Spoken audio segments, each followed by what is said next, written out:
Hi, my name is Laura Warburton, and your good teacher, Heather Groom, asked me if I would share with you about Live Hannah's Hope and about some of the bills that I've done and how to best become a citizen advocate. I kind of veer away from the word lobbyist.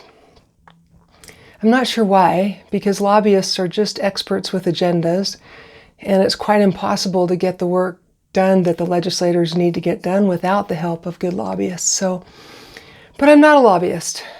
I'm a citizen advocate. So, what do? Let's talk about Hannah's bill first. And this is a good introduction because the first thing you have to have is your why. So my daughter, and I don't have a picture, hold on a second. I do. Here we go. So you don't have to be perfectly prepared to do this work. This is Hannah Warburton. I hope the glare isn't too bad. That's my daughter. And when she completed suicide in 2014, I decided not to do what ifs. I mean, I had to learn, and I am always learning from my life, and there's no way I couldn't learn from Hannah's death. So what ifs are about learning what I could have done differently, but not to dwell on them. So instead of doing what ifs that were impossible, like what if I had done this, would have stopped it, since it didn't stop it, that's kind of crazy making. What I did is because of. So because of Hannah and because of what happened, I was going to help others. I was going to learn from her. Now at this point, I had already been working with the legislature quite often. And I'll explain to you how that happened, but I already had a relationship with them prior to 2015. So she passed away June 2014. Then 2015, we passed several bills. And when I say we, I mean we. It's never one person. It's always a group effort. I come up with the ideas. I do that. And then I bring them forth. And whatever I want to have done never comes out exactly the way I want them to. It's always many people at the table, because if you look around, you'll notice that you're not alone in this world. And there's Republicans and Democrats and independents and people that don't want anything to do with politics, but yet have great ideas. So it's really important to bring everybody to the table, and not everybody at once. That doesn't work very well. But enough representation that you feel like it's going to work for the whole. So I think that's the biggest reason why all my bills have worked. And I learned that from my good representative, Gage Frower. He is my personal representative, and he just stepped down. He's running for another office, and I'm going to miss him greatly. So 2015 came, and I started asking questions like, if we're having a suicide crisis, and if it's the number one cause of death for kids aged 10 to 24, which it was and it still is, then what are we doing? And we can't legislate away suicide. That's impossible. We can't take over for family. We can't take over for many of the things that are in place. So I don't rely on government for everything, but I hold government accountable to what levels they can be held accountable to. So I wanted to know, since they license and so forth, I wanted to know what therapists were required to do. Were they required to have suicide prevention training? Because I noticed that while Hannah was going through therapy, her counselors were afraid of asking her about suicide. And I came away believing that there's something wrong here, but I couldn't put it all together because, of course, I was grieving for my daughter. So when I finally could have a chance to breathe, that was the first question I asked. And when I heard that they're not required to take any classes, no CE credits, no continuing education credits, I was floored. I thought, if this is a public health crisis, and it is because of how much damage it does to survivors and the illnesses that their bodies just break down. There's just many ways that it's a public crisis. Then they ought to be required to learn to talk about suicide because so many people don't want to. And what's amazing to me is that suicide is no different than drugs, no different than workaholics, except it's permanent. So all of those things that we use to numb, to hide our feelings, to get away, all those things that we do rather than face our feelings and our frustrations are all basically the same. They're covers. They're a cover to the book that says, I'm in trouble, I need help. The problem with suicide is that it's permanent. It's permanent numbing. And so it's a permanent solution to a temporary problem. So we worked really hard that year and we got that passed. And almost everybody except for Utah Medical Association would work with us. And we've been working on them ever since. So let's just move on and let's come up to Hannah's bill. So I didn't actually bring Hannah's bill to the floor. Does that surprise you? I did not. That was not my idea. It was born out of a committee, and I was asked by Representative Elison if they could use Hannah's name and her face. And I said, absolutely. And that is a strategy. And I've done the same thing as well.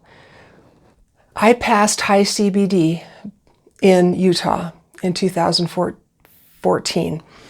It was the first time in the entire United States that a bill like that had been passed. I wasn't going to pass medical cannabis because I didn't feel good about it. But a group of people contacted me that were with the Utah Epilepsy Association, and they wanted to do something for their kids. So we very responsibly passed a bill that was very narrow and was set up to do studies and so forth. And well, during that, I had many people tell me there was no way I could do that. That wasn't going to happen. And we had 62 votes in the House, and it was unanimous in the Senate. And the reason why it was unanimous in the Senate was because Charlie.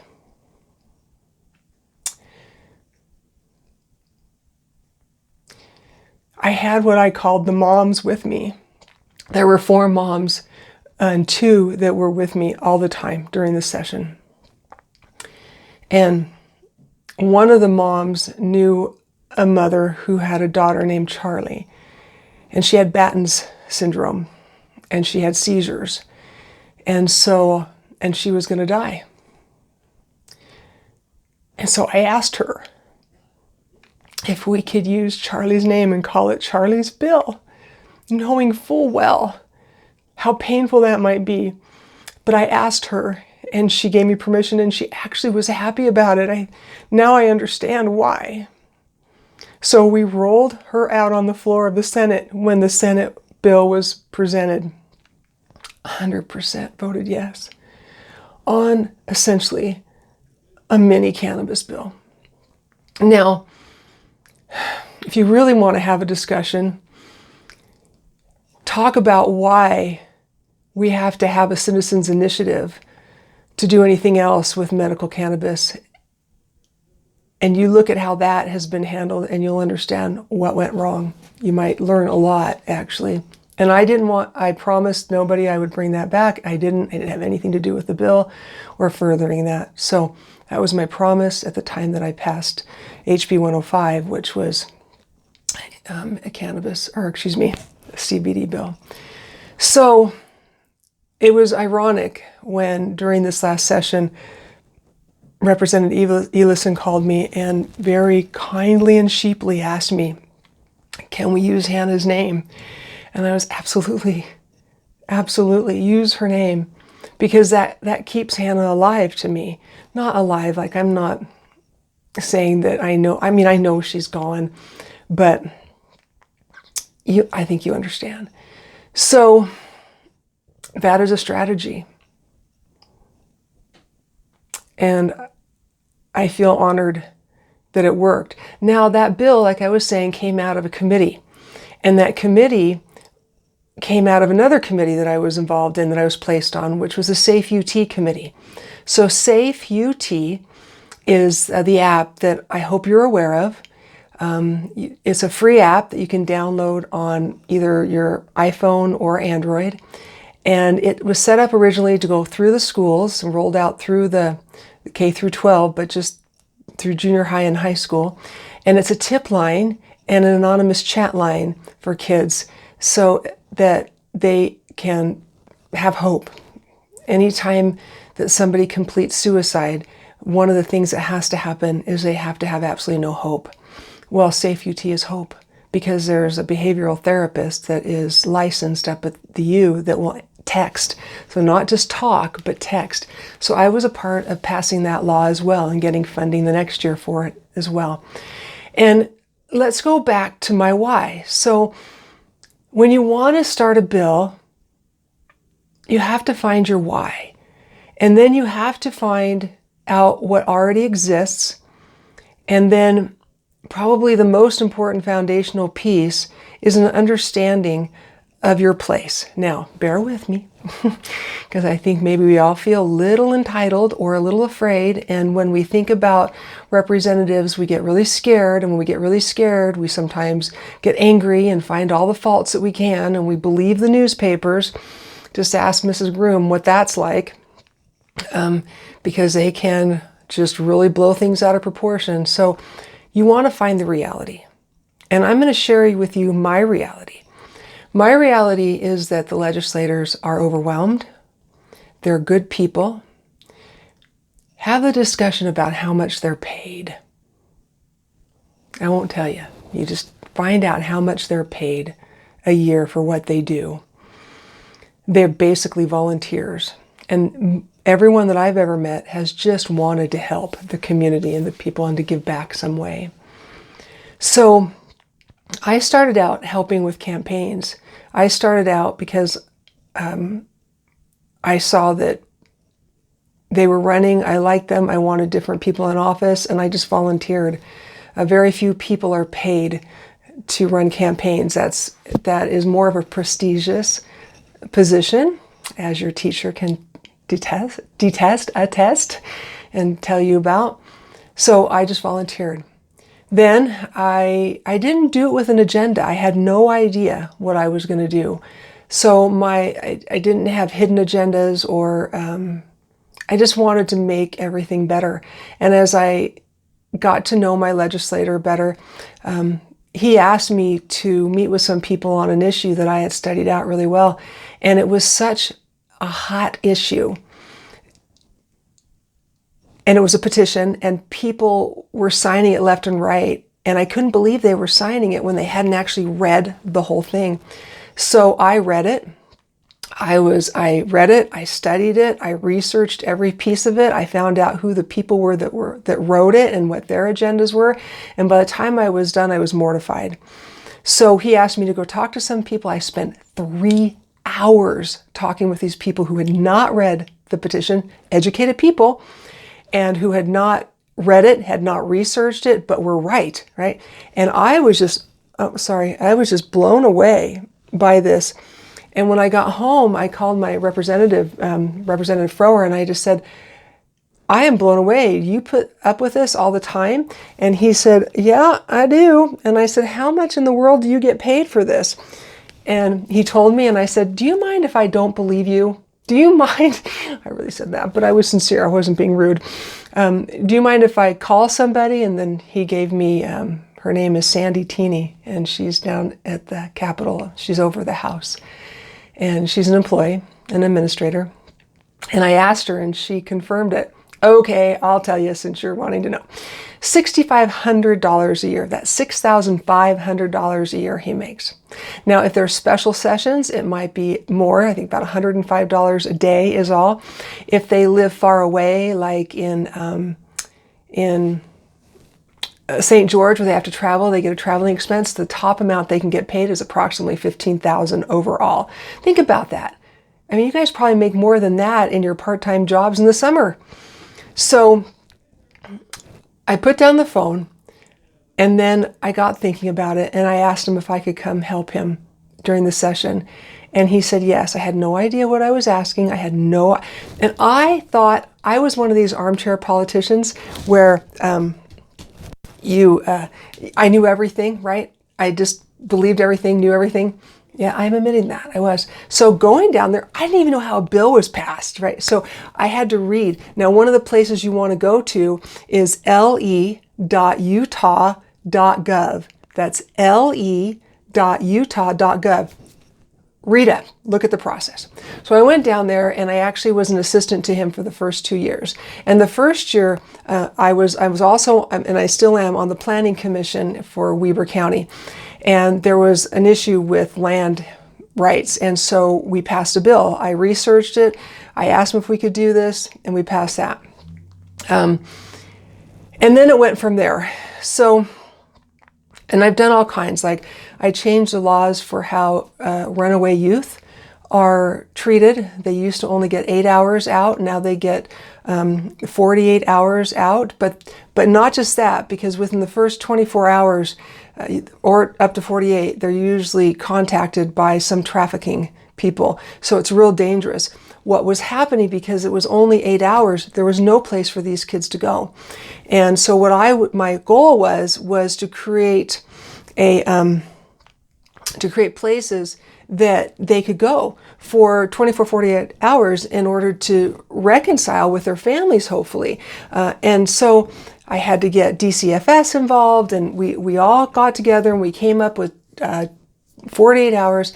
And then that was the first time that I was asked to be on a administrative rulemaking committee. And that was very fascinating and good, and I enjoyed that. So there's other bills as well. So the bottom line is,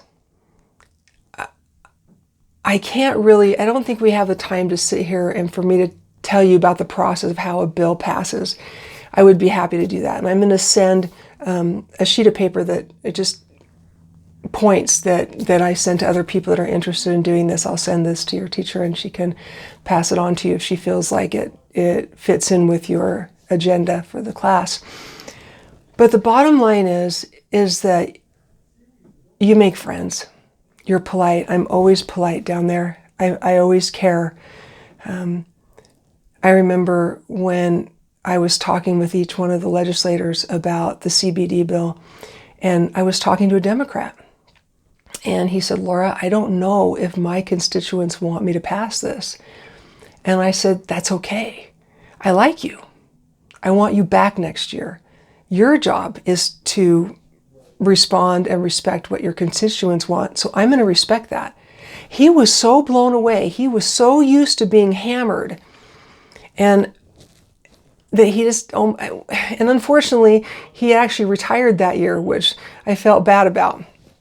So, well, I didn't. He had great representative. So I could tell you lots of stories like that. You know,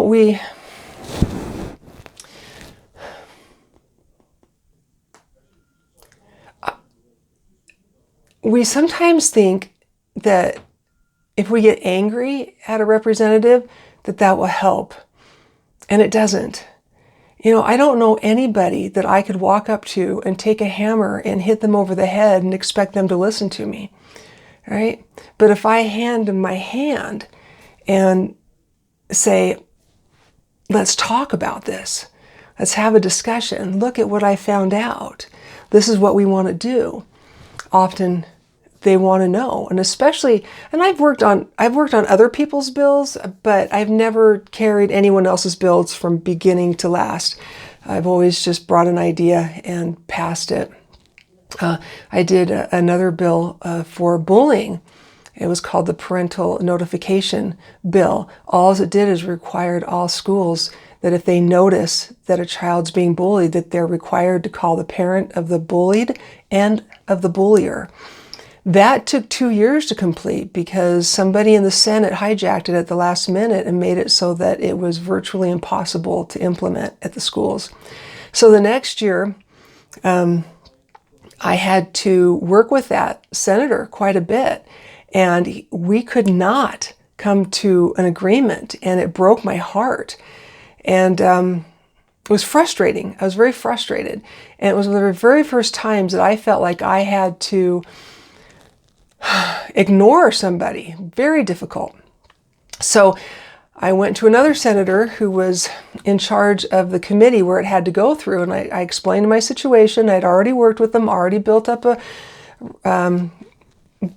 time with him, a reputation, a relationship, and he knew. So he made sure that that bill passed, regardless of what the other guy said in committee. And it did, and we passed it, and we got done. I felt bad. That senator is no longer here, but I had to do that. But I did it respectfully, and I was respectful, and that's what's important. I'm going to tell you one last story, and then, God, I wish I was there so we could take questions and answer, do Q&A, because that'd be fun. But if you have any, I'll tell you right now. Let me just put this up. And self-promotion is not my thing. So, but it's necessary now so that I can help more people. Okay. And I don't usually help people with this, but I would love to do more. I've actually been asked to speak on this quite a few times, but my focus is really on suicide prevention and resilience. Not so much even prevention, but resilience, so that we'll never even have to get to the point where we're in crisis. So I'm going to give you something. So look at how clever I am. That's right, I'm old, but I'm good. So my name is Laura Warburton. My website is livehannahshope.org. My Facebook, Instagram, and Twitter is Live Hannah's Hope. Just that simple. It would be really helpful if you followed me. And your friends follow me. And then on Facebook, my personal one is Laura Milani Warburton. Feel free to follow me there. We have fun discussions there. And I've got a lot of new things coming up to where we can really help communities. So I'm excited about that. So my last story. This was a tough one. It was HB 105. That's the CBD bill. It was the last week of session. And that is a crazy, crazy time. So it went through committee and it was going to be presented on the floor. And it was Friday, and the following Thursday was going to be the last day. Friday, I got word that one of the senators had written up an amendment. Now, we had 9 substitutes on this bill, 1 short of a record. So let me explain really quick that once a bill is made public, so up till then it's usually kept confidential, private. Once it's made public and you can see it online, once it's read into the House or the Senate, depending on who sponsored the bill first, it's everybody's bill, meaning the legislators. So